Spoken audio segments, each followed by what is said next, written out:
welcome to Relaxed Male, podcast that helps men change their relationship with themselves. I am your host, Brian, and I am a men's life and mindset coach who is here to help you understand that you don't have to suffer at your own expense. You can live your dream, and I encourage you to set, then pursue your goals. So join me as I change the mindset and attitudes of men so that they can be the leaders of their families and their destiny. Hey man, hello and welcome again to Relaxed Male. All right, we're going to be switching things up once again. Hello, we've got yet another interview. It's amazing. Wow. Two within a month of each other. They seem to kind of come in pairs that way, don't they, guys? But anyhow, so today I have somebody who is quite a different, has a different take on what sex is, and more specifically, how porn actually can affect men. He is a author, mentor, and is actually also into the doing speaking circuit. He has written a book called Everything You Never Learned About Sex. And we have our guest today is Michael Mcpherson. Michael, welcome to the show. Glad to have you on. And so how did you get into this specific topic? Brian, thanks for having me on. That's such a great question to start with. It's kind of funny answering this one because I don't think any kid ever tells their parents that they want to be the quote-unquote sex guy when they grow up, and that certainly wasn't me. But it was really my life experience that led me to kind of take a leap of faith, a courageous step into opening up and sharing about some of the hardships that I experienced in my young life, especially around sex, the topic of sexuality, and certainly my relationship with women, that led me to inevitably becoming a resource for other people in this particular area.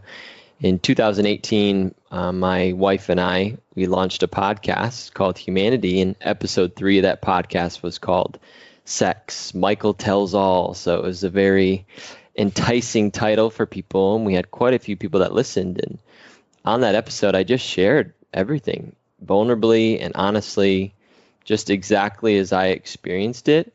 And still to this day, I receive emails from members of my audience on how much of a difference that episode made for them, how much hearing my vulnerability and just what I experienced kind of took some pressure off of them and allowed them to access some things from their own personal experience. And my kind of sore spot throughout my adult life was, where are all the men doing this work? Where are all the men growing in the area of sexuality and masculinity? And I kept looking outside of myself and into my world and not seeing anyone who was really available to guide me and to lead me. So I decided that it must be me. You know, if there's no one else and I'm wanting to have this conversation, it's up to me to start it.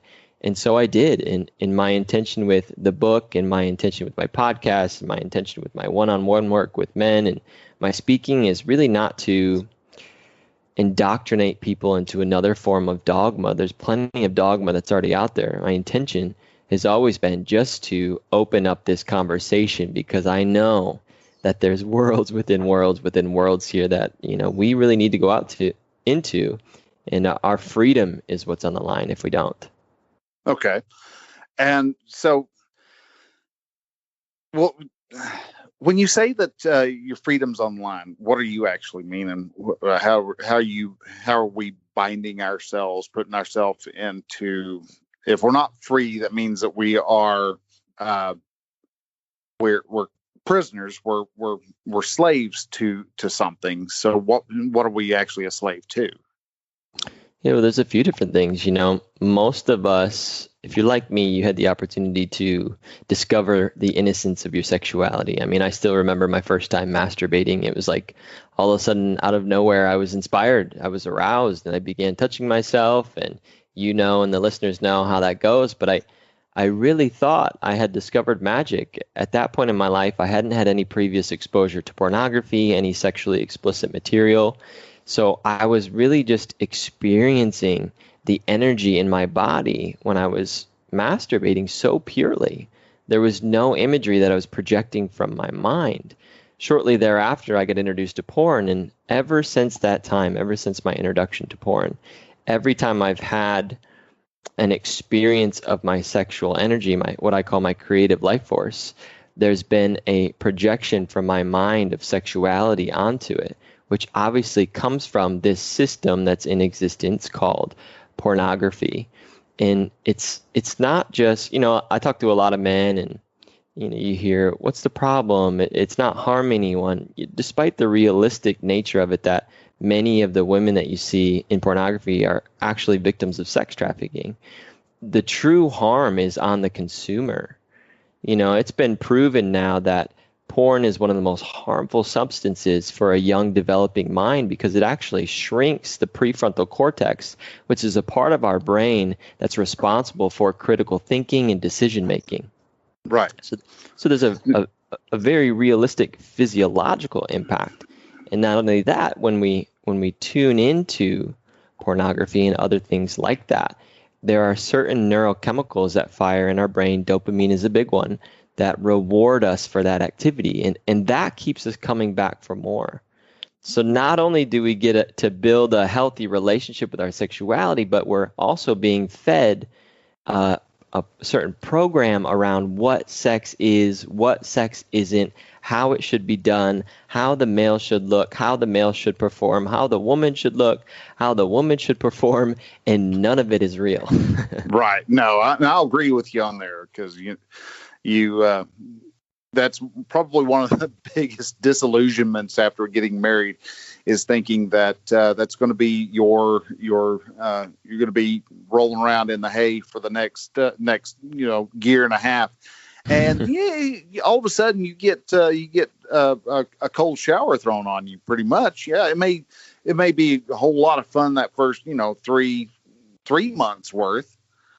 But shortly thereafter, it's like, yeah, okay, hold up. We're not in the mood. And all of a sudden, one of y'all isn't in the mood. And for guys, we have a almost a long running traditional joke where, heck, I had a story to it. What I was getting to, let me finish my comment before I jump into the story. Is that the wife has a headache. There's that whole excuse to get the guy to hold back. Sorry, I'm not in the mood. It's another way of being able to say that. And a lot of it is, I would agree, a lot of that is tied to porn. And a lot of the misconceptions that we have. I mean, and even guys, especially when you go through that long dry spell in the middle parts of your marriage, and with you being married, I'm here, give it about another 15 years, and you're going to find that there's good chances you're going to find yourself in kind of the proverbial rut, and you're going to, a lot of guys step back and they wonder, what is it about us? Why are we?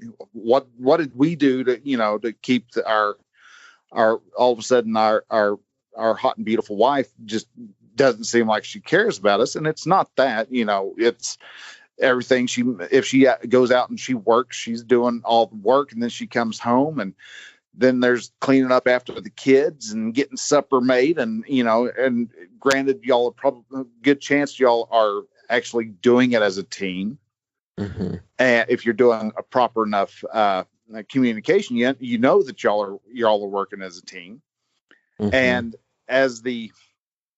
And by the time you finally get all the kids wrestled down and scrubbed and cleaned and wiped, got all the day's dirt wiped off, and you've got them into bed, and you've sat in front of the door for 2 hours until they finally fell asleep, because they weren't ready for bed, but they're ready for bed. They by the time you get done, it's like 9:30, 10 o'clock, and wife is beat. You may be kind of tired, but guys have this ability to when it comes to sex, all right, well, I've got enough energy for that. I may have been, just got finished running a marathon, but by gosh, I'm ready to go.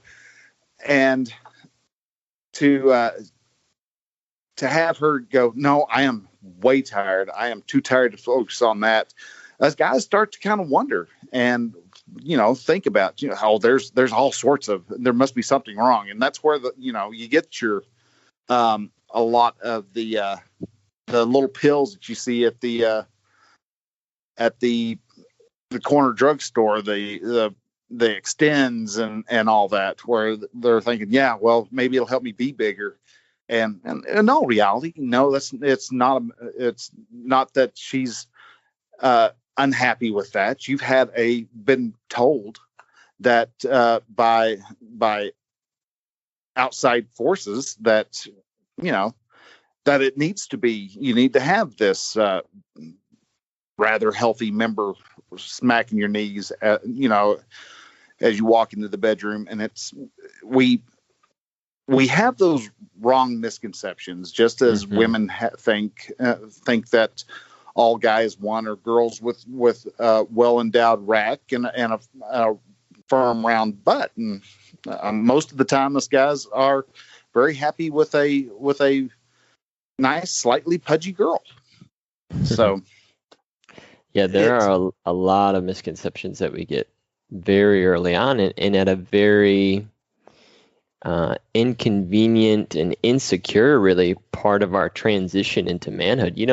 Puberty is a very vulnerable time for both boys and girls, but especially for guys. It's like you don't know what's happening to your body. You're changing. You're starting to feel different about pretty much everything in your life. And you've also got these hormones inside of you that are causing you to behave in ways, emotional waves that you've never really experienced before. So it's inherently vulnerable.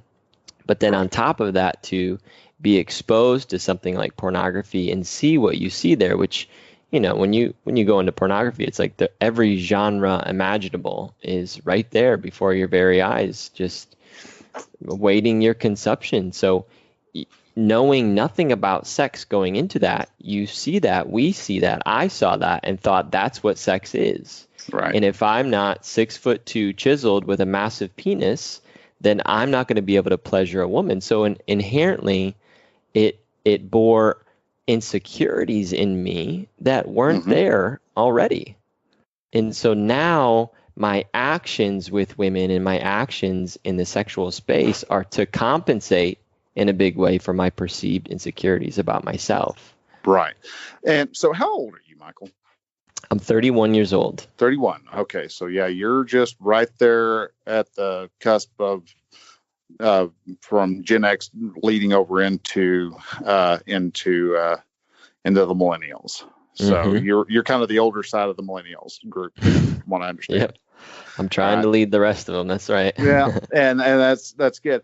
Because with being the millennial, there's probably, actually, I would agree that there is probably one of the biggest challenges for millennial men is the fact that I think y'all probably did have access to hard porn. And when I say hard porn, I mean it's actual the old fashioned XXX stuff where they get the camera right up next to all the working parts and give you every grimy detail. While as I was growing up, I'm 47, so it was a big deal when you discovered the Playboy magazine. And now and if you got real lucky, you may have known somebody who had a collection of Penthouse magazines. And the closest that you were able to get to the hardcore porn in the old Penthouse, there at the end, before they closed Penthouse away, they started to go into more of the hustler territory where they were starting to show more actual sexual acts. But whenever I was from junior high to high school, it was, I remember actually looking at JCPenney catalogs and get to the lingerie department. It's like, oh, hey, girls in their underwear. There you go. And so totally. I remember looking at that, and then first time you discover a Playboy, and it's, oh, hey, the bra is gone. Holy smokes, there's other things underneath that lacy garment.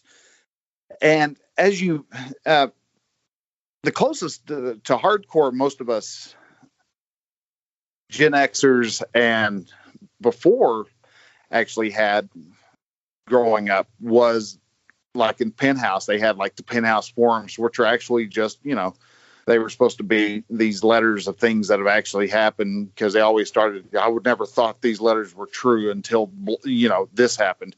Mm-hmm. And that's from there, they would go into these tales of how they came across this girl, and she all, her clothes basically exploded off of her, and they went off into the woods or did whatever it was. And so we had to actually use our imaginations a lot more for the actual sexual acts. Now, somewhere down the road, you may come across someone whose dad had a VHS tape of a porn movie. And so you got to watch that. And then all of a sudden, everything really started to click that you heard about in science class. Mm-hmm. And, but there was, for the millennial group, I mean, from the time they're able to sit down in front of a computer, even when they're trying to look up, green latex paint, you're going to come up across something where you're like, oh, whoa, let's don't need to go there. So I can see where actually I think the millennials really have a harder time. And I've heard that men, even in their 20s these days, are actually having erectile dysfunction, which is, I mean, for me to hear is absolutely crazy. It's like, dude, no, I was still walking around with a permaboner, because, it was like, oh, hey, there's a girl. Oh, hey, there's a girl. Oh, hey, hello, there's another, and we would, we almost used it as a divining rod just about whenever you'd go to the club. And I feel sorry for 20-year-old guys who have, from the age of maybe 10 or 11, who've discovered porn and have worked that when their pink squishy brains were even more malleable, to work that in, to have it to where that's the only way they can get off is to see a graphic image instead of the joy of actually being with an actual girl. I find that to be really sad, but there is actually hope. And it's interesting that we're talking about this in November, and I don't know how exactly who came up with it, but November, not only is it No Shave November, but apparently now they have thrown No Nut November, which, I mean, I'm not exactly sure what all that fully entails, but it's an interesting experiment to see if you can stay away from the porn. And well, also you're laying off of masturbation for that month, and to see what happens to you. So what happens how long have you noticed or been able to do any research as to how, if you have a guy who has been raised himself on hardcore porn, and like any type of drug, which you're getting a hit of dopamine for a reward of doing this, but that receptor stays clogged up with that dopamine, so you have to generate more to get to get the same punch of excitement. So once you've really overloaded everything, and now you're just standing in front of the girl next door who you've always kind of had a crush on, and she's actually kind of ready to go, and you're not. What if there is actually hope and ways for guys to actually reprogram themselves to get back into to get as Austin Powers says, get their mojo back? Yeah, I mean, there's a lot of different things people can do, in really stepping away from pornography, stepping away from masturbation, even for a month, is really an exploration. It's an adventure. It's trying something new. Most of us, pornography and masturbation is either a daily or a weekly use for more than a decade, if not 2 decades of our lives. So when we look at it just in terms of a habit. Coffee drinking is a habit that most people have. Right. Or, there's plenty of other examples of just ordinary habits, but having a habit for that long, it's almost as if we forget what it could be like or would be like if that wasn't part of our lives. So it's an experiment, like you're saying, to just find out what else is possible here. What happens if I don't, quote unquote, nut in November? How will I feel? What will happen to my body? Will I feel more energized?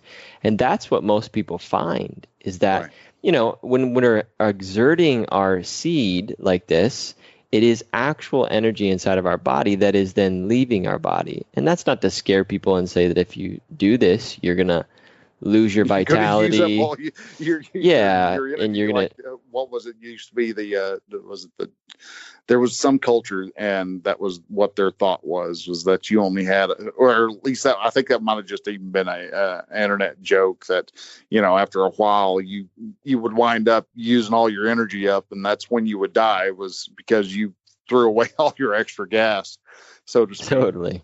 Yeah, that belief is out there, and that's not what I believe. I believe this energy is universal. I believe it's endless, it's boundless. It's something we can tap into as often or as little as we'd like to, but it matters what we do with it. It's energy, and energy can be used for good things, and energy can be used for not so good things. We know there's a lot of harm that comes from pornography use, not just real world, but on the actual user. You have erectile dysfunction, which is really sad, like you mentioned, but you also have premature ejaculation, which is, when you train your body to respond to sexual stimuli with ejaculation in 2 minutes or less, that's really not going to benefit you when you actually get in a sexual situation with a woman.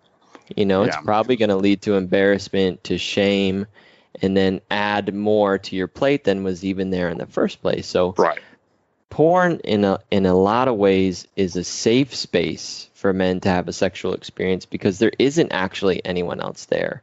You're alone. You can be with as many women as you want to, as many times as you want to, and you're never going to underperform. That's the training that we get. And it also teaches us a lot about women. It teaches us to think and believe that women are these sex-crazed animals that have the same sexual appetite as men, and they just want to be ravished, and they want it to be intense and even rough, which isn't necessarily true. That's only one very most of them small really honestly part. Don't care to be treated in a rough manner. Exactly. In appropriate times and spaces, maybe, but it's like you got to create so much safety between you and your partner, and it goes way beyond just using some safe word. Exactly. So and I agree, that's what you're saying with a lot of that, and with guys, especially when we get older. And there's actually something that I have been battling with. I ended up developing a theory that, because while in my marriage, we ran into a problem where it was we did hit those sexual doldrums, and there was a lot of issues. And honestly, the vast majority of the issues, now that I have looked back on it, is actually my fault. I was not stepping up to the plate, but I ended up, developing this outlandish theory that in all reality, most women actually don't like sex. And that's what you get to a lot of guys actually get around to thinking. And I mean, you get the like I said, you have the age old excuse of my head hurts. And there's, and other instances like that where, everybody talks about these particular ruts. And I convinced myself that there was this little underlying bit of pseudo truth, that women didn't like sex, and they only had sex for 3 different reasons. That was to find a guy, to keep a guy, and to have kids. And I've been changing that particular narrative. I still run up against it from time to time. And I don't know if it became a reason for just something defensive for me to actually, to go well, that's okay. Let's just, it's to pat against, a bruised ego or something. Mm-hmm. But it has been shifting, and has been a bit eye opening, because I have talked to other people and have learned that guys have, most of the time when we hit those doldrums, it's because the guys have stopped acting like men. Yeah, we come in, we may have gone out, we may have done our daily job, we've gone out, we've slayed the dragons, but after that, we just kind of drop the ball. We don't have the same communication levels that we used to have when we were younger. We don't do everything that we complain about the women not doing is the same things that men a lot of times don't do, and a lot of times for the very same reasons. Mm-hmm. All of a sudden, us guys, we get tired. It's like, good grief! I just got finished, on the McKendrick proposal and just got finished spending 80 hours this week on that particular project. And I get home and, the wife wants to talk and I just want to unwind. Come on, give me 30 minutes to unwind. And we don't ever express that. There's a lack of communication, and women like to make sure that we have we talk and there's communication. And believe it or not, us guys actually like the communication too. It's just, we forget that we have two different radio channels a lot of times, because there's women, they talk more on a feeling based level, while the guys want to get stuff fixed. And so we have to figure out, it's not about the nail, if you ever saw that video.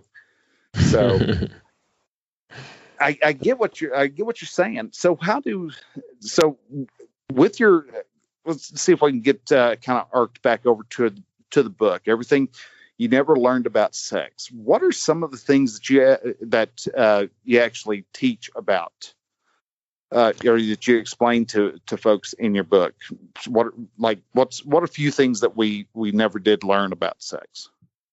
Yeah, there's quite a few things. And first and foremost, in the book, I share my story and just my personal hardships growing up, having learned about sex for the first time, being introduced to porn, my addiction to porn, how that led me to relate to women, the shame that developed over time, these other things that I did that were very shameful in terms of my relationship to sex, and how that kind of spit me out the other side at the age of 27, pretty far from my innocence.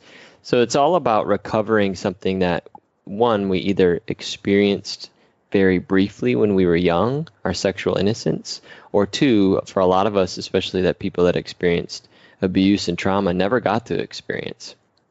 And how we do that is by going inward. And I know that sounds super simple, and certainly there's a whole spiritual world out there that's all about going inward. But in this particular area of life, men especially hide a lot of their wounds, hide a lot of their pain. Right. Rather than going in and doing the deep work of healing, let's say young life trauma or young life painful experiences, we sexualize what I call our wounds, and then we go out in the conquest and conquer of women to avoid having to feel our pain. And that was the case for me, absolutely, especially as it relates to my father. And I know this is kind of a perfect place to talk about this with you, because you too are a father. And, there are certain things that a son always desires to know, feel, and hear from his father.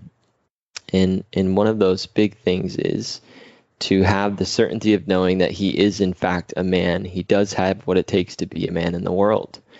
And when we don't hear that, like I didn't hear from my father, which I'm totally over blaming that generation. I'm totally over even blaming my father. I love my father. He's an amazing man. But when we don't hear those things, we leave our young life, our teenage years, into adulthood with the question of, am I really a man? Right. Do I really have what it takes? And then we search for ways to validate our masculinity. Now, some people choose sex. That's what I chose. My relationship with women, my sexual conquest with women to prove that I'm a man. The more notches I had on my belt, the more of a man I was. Other people do it in different areas of life, with their career, with money. The more money they have, the more of a man they are. Right. But the fact is, it all points to the same thing. Either the wounding we have in our childhood and young life, or something that we didn't hear from our father that we really desired to hear, which is, you are a man, you have what it takes, go out into the world and live your life, you're a man now. And so that initiation for a lot of men is missing. And because we don't have that, it kind of leaves us flailing about through life, trying to figure out who we are, how we measure, whether or not we're a man, et cetera, et cetera, et cetera, Yeah. which leads us to behave in ways that don't have a lot of integrity. So what I teach men is first and foremost, let's go back. We're adults now. We have a certain level of maturity. Most people never even go back to review their young life and the way it impacted them, believe it or not. Okay. They're so busy in their day-to-day routine that they never take the time to go and reflect. So I say, hey, let's pause for a second. Let's pause here. Let's take a few breaths and let's examine what actually happened in our lives. And let's look at how we were impacted. For me, I was exposed to porn and I had a boatload of insecurities that then I tried to mask for 15 years. I never heard that I was a man from my father, so I questioned it, and I went on sexual conquest to try to prove to myself, primarily, that I was a man. I absorbed certain ways of being from my father that were condescending and belittling of women, and I took those things into my relationships. And again, it's not to blame my dad or anyone's father for that reason. Everybody's just doing the best they can with the tools that they have, with the upbringing that they have, their own life experiences. My dad's amazing, but it's to evaluate and take responsibility for those things in my life, because it's I'm the one, and the people interacting with me are the ones that are being impacted. So it's up to me to do something about it. And so a lot of that, you mentioned women and men being different, which they very much are, Mars and Venus, the whole thing. Right. But part of going back for men specifically, and this is a big part of my journey, was learning to feel again. A big part of our conditioning. Now, what do you mean by that? Yeah, a big part of our conditioning is, toughen up, stiffen up your lip, little soldier, don't cry, be a man, don't be such a pussy. All the things that we hear as young men and little boys that cause us to look at emotions, feeling, emotional expression as not a good thing, a bad thing, and something that's going to get us picked on, ridiculed, or belittled. Okay. So when you're talking about that, because I see, I kind of understand, but at the same time, men, I have the thought and the belief, and I understand a belief is nothing more than a thought that you perceive to be true. Mm-hmm. But men, because of our history of being the protector of a family, there's a time where we need to process those emotions. Yeah, we all have emotions. I mean, most men know that, we understand it. And that's one of the reasons why a lot of men who come back from like the war, like you may have heard stories of your grandfather, your great grandfather coming back from either World War II or the Korean War or the Vietnam War. And they never talked about it. They never shared what they saw there. And that's, because of them, of their that was how they processed those particular emotions. And I've always taken that men, and I guess that would be a level of the stoicism that most men have, where there's a time and a place for everything, and letting your emotions get in the way in the heat of a quote unquote battle, whatever that battle ends up being, whether it's you had a car accident and you're needing to make sure that everybody's okay and check on the other party that ended up maybe running into you or you ran into them. There's those, whether it be that or an actual, war type of situation. We have to kind of know how to take those emotions and set them off to the side before and get this situation taken care of, and then come back and actually process it. So are you saying actually probably one of the things that most men might need to, or what a lot of men may forget to do, is actually go back to, let's review? Is that what, when you're saying to get back into the feeling of, or to understand your feelings and stuff, is that, I may be slaughtering the question now, but no, I think I understand what you're saying. Is that kind of where you're going?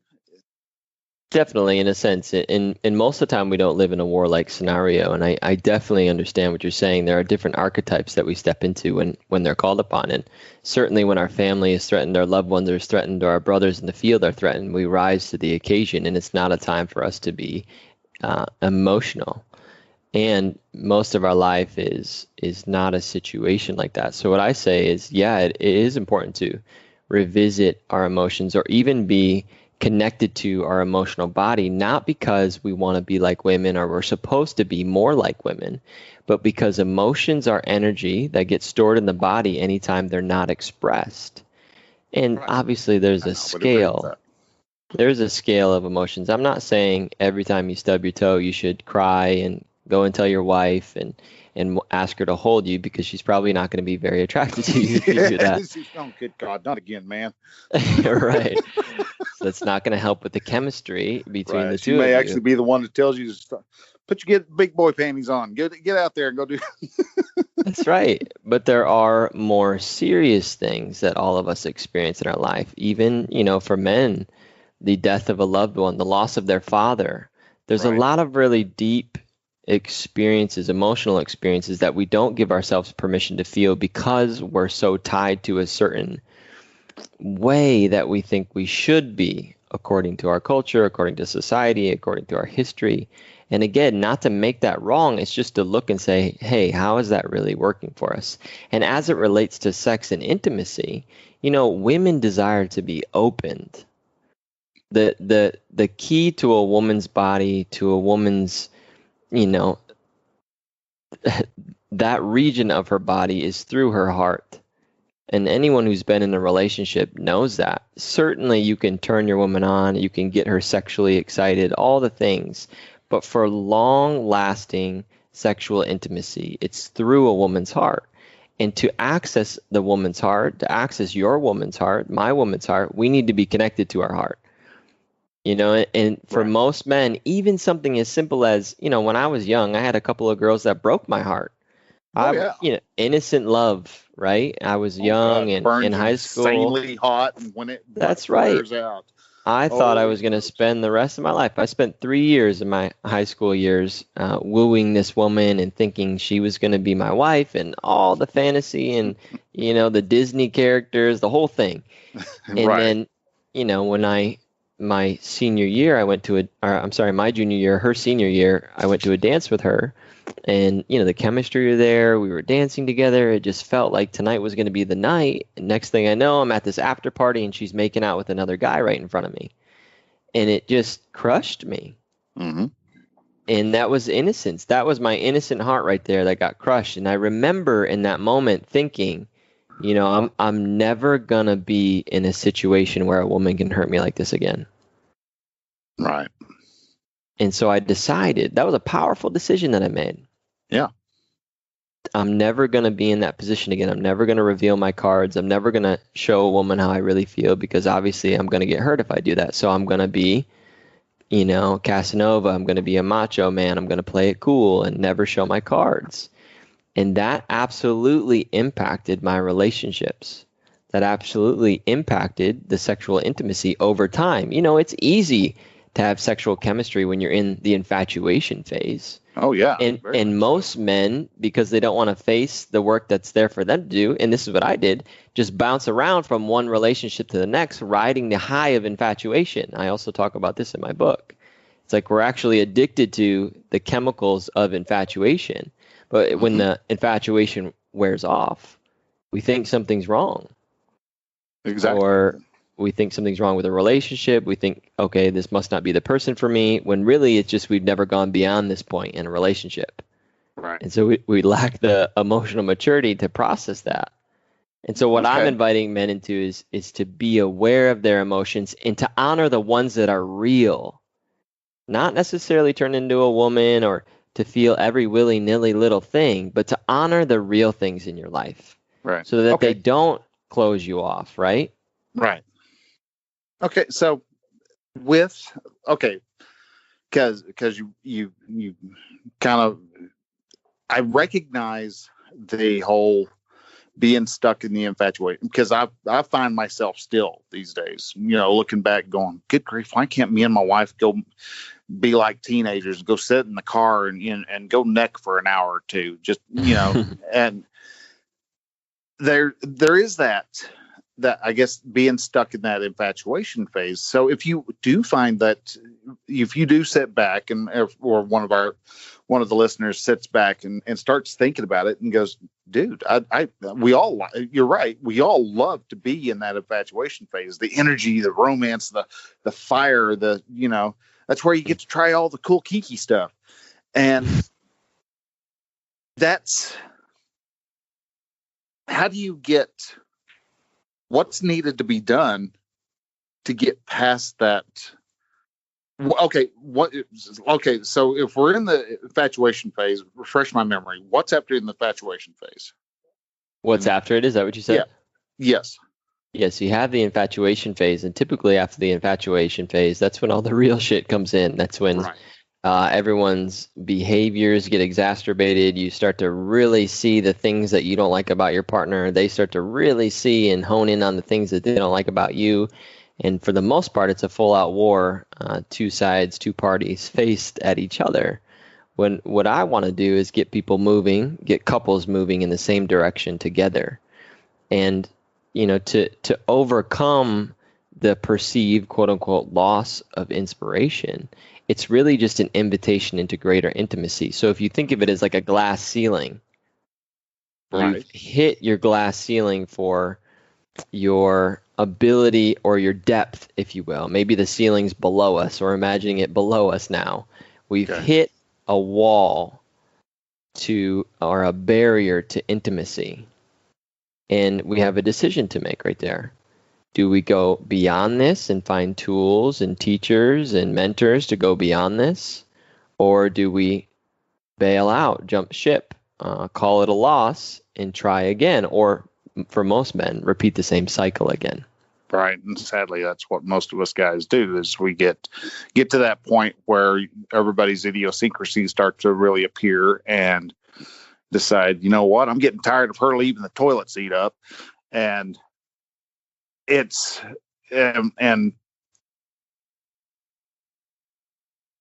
that's what I get. Yeah.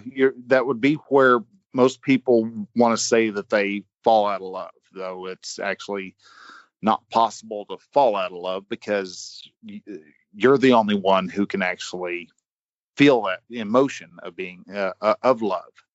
Mm-hmm. And so when you find yourself,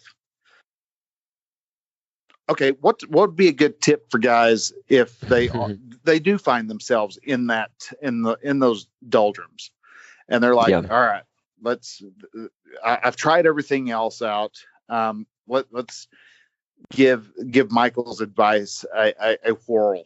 What is one way to kind of spark that rekindling of intimacy? Yeah, I'm really a fan of honesty. And so my style takes probably Oh, you just more. blew everybody's mind with that one. It's like, oh, really? We got to be on. Oh, gee whiz. I know. Supposed to look her deep in the eye and go, love you. All right, now. Yeah. So, Look, yeah, I mean, yeah, exactly. I get honest, it, huh? but there's so many things that we create that are overly complex that could be way simpler in terms of solutions. And I know you know that. I know men in general know that. And men, for the most part, are really simple creatures. Oh, God, And so a lot of times, the only thing required is actual admittance, revealing, and of course, not from a place of blame, not from a place of make wrong to say, hey, I feel this way and it's your fault. That's not the point, because that's really not going to. Responsibility for your actions. Okay. Yeah, to just say, hey, can I talk to you? I've been feeling this way lately. It's been a hard time for me feeling connected to you, or I don't know, I feel like we've kind of lost our mojo in a way, or whatever. However you would express that's unique to you in your relationship. Chances are, because there's two people involved, your wife, your partner, the woman you're seeing is going to feel the same way. And both of you are going to feel relieved that somebody actually brought it to the surface, and you can talk about it now. And there may not even be that much to talk about.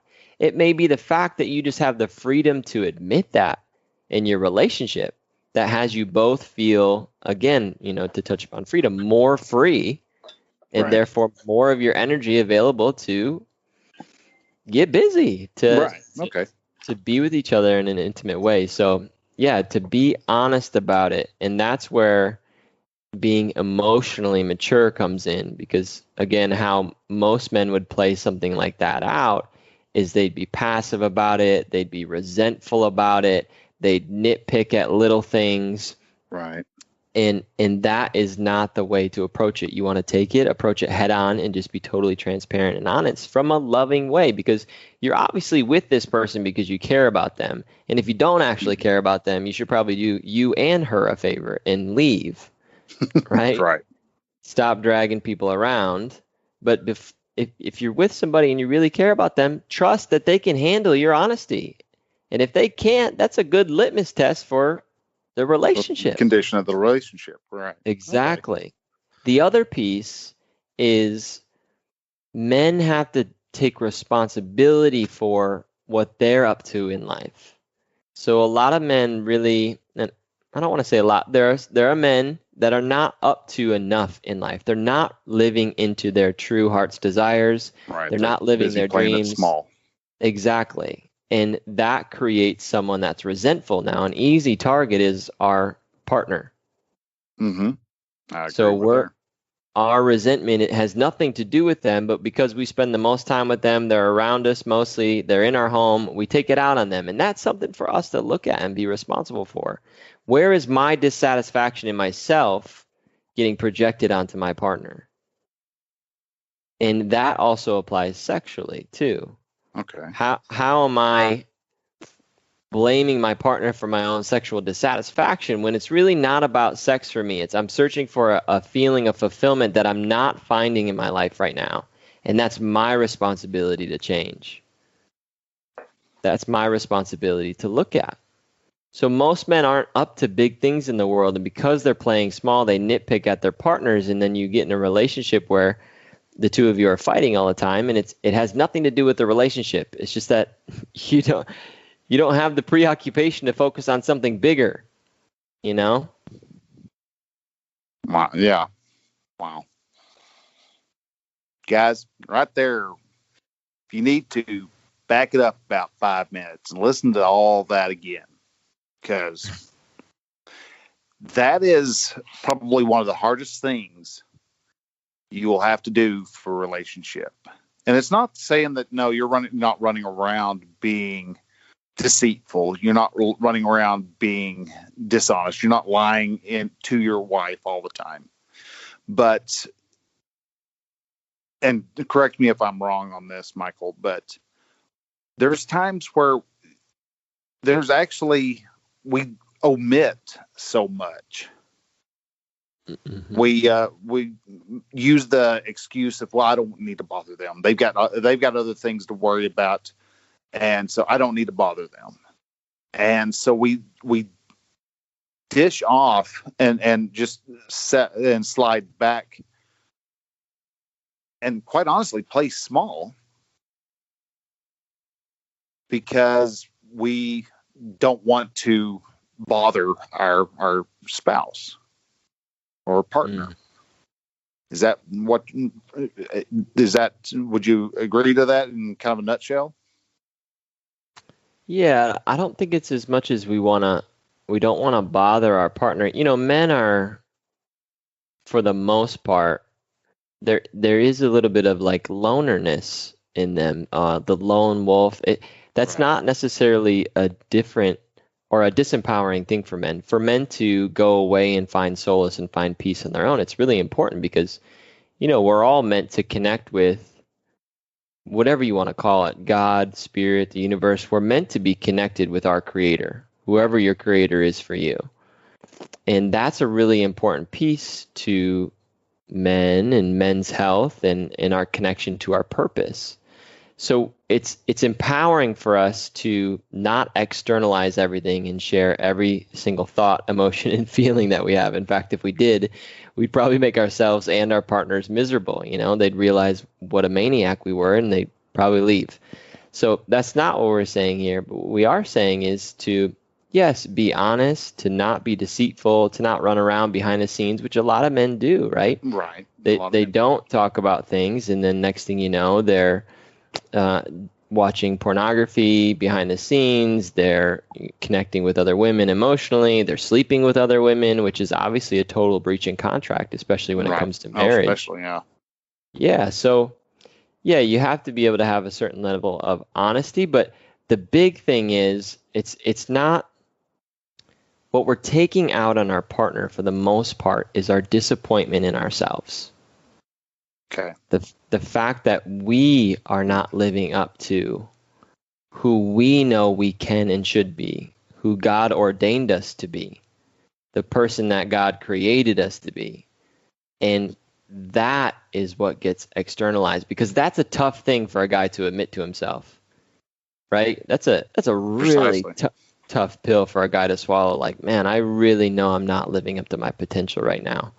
And to admit that is incredibly empowering. But most men especially won't admit that. And then they'll spend their lives taking it out on the people around them. It just so happens that the people that are closest to us is our wife, our partner, our beloved. Yeah. Exactly. Yeah. Wow.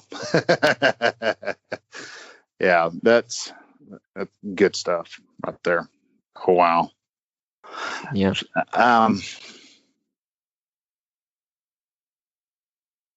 So yeah,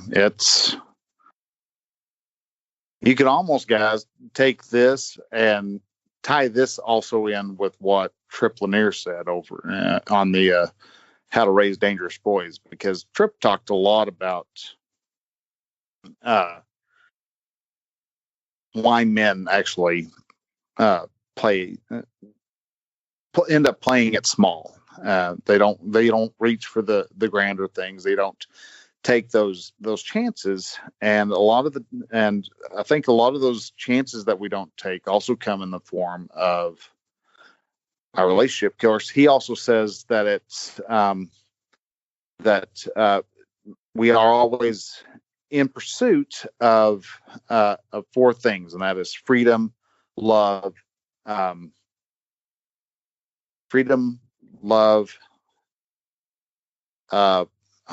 what is it? Peace, and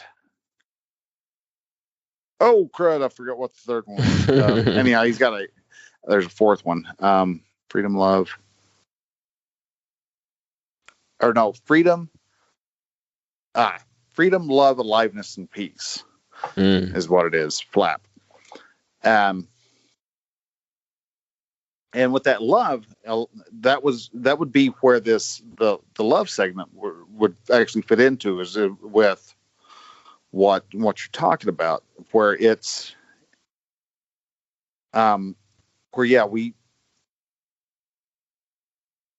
we have actual opportunities to actually be more intimate, feel that more, feel more love in our life. But a lot of times we come up against that a barrier, be it fear or whatever, and that keeps us from actually wanting to, or not wanting, but keeps us away from being able to achieve that level of intimacy. Mm-hmm. And when you combine that with what you were just talking about, I can see how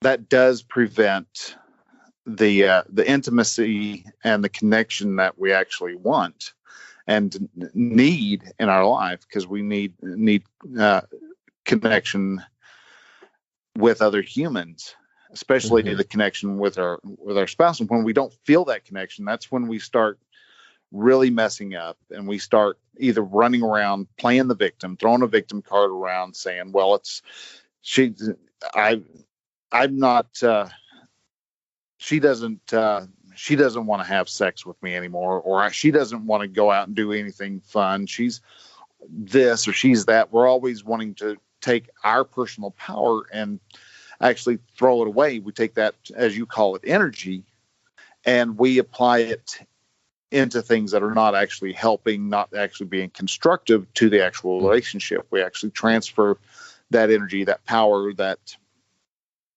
drive, and instead of applying it into the more constructive areas where we actually do take the time, we actually, we turn the television off on our wife, and we go, hey, come on, I got a surprise for you. And you actually take her out and,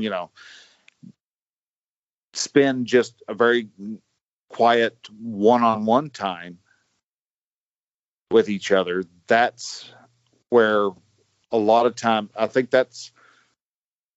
it does take work, it does take energy, and it does take a big level of vulnerability to even just have the conversation of, well, why do we not have sex as much as we used to ask even those types of questions, and to be able to ask those in a way where you're not, as you said, not throwing blame around, going, why do you hate sex so much?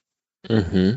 Because one, you're not helping the conversation in any way. You're immediately causing your spouse, your girlfriend or whatever, to go into the defensive. And when someone's got behind their defensive barricade, there's no way to connect, because they've got that emotional wall put up already. Mm-hmm. Mm-hmm. Yeah, I promise you, if you ask that question, even just honestly, why are we not having sex as much as we used to, or why are we not having sex anymore, and you really listen, and you don't have your defenses up, and you just open heart, open ears, you will land somewhere that you're not right now. Your wife will open up to you in a way that she hasn't before, and that's going to be a turn on for her. Because most of the time they just want to be seen, celebrated, and heard. And, when we're in our victimhood and complaining and grinding and, like you said it so well about focusing our energy on things that aren't constructive, we're not listening. And, we, for the most part, think that we should just automatically feel a certain way in relationship. You get in a relationship with a woman and it should just be good. You should have great sex. You should feel happy. You should feel energized. She should want to pleasure you in all the ways that you desire to be pleasured. And that's just not the reality of the situation. We have a tremendous power to inspire intimacy in our relationship. And I promise you, for the men that are listening, if you inspire intimacy, if you lead in the realm of intimacy in your relationship, your woman will fall in love with you all over again. She will be so wowed for you that she will open every part of herself to receive you, not just sexually. Yeah, that's mind, heart, and soul. Absolutely. All right. And that's the kind of love we're here for. And you know absolutely. what? It's risky. It's risky. Love is God, yeah, risky. it scares the bejesus out of a lot of people. That's right. And that's what makes it such an adventure if you're really living it. You know, we talk about aliveness.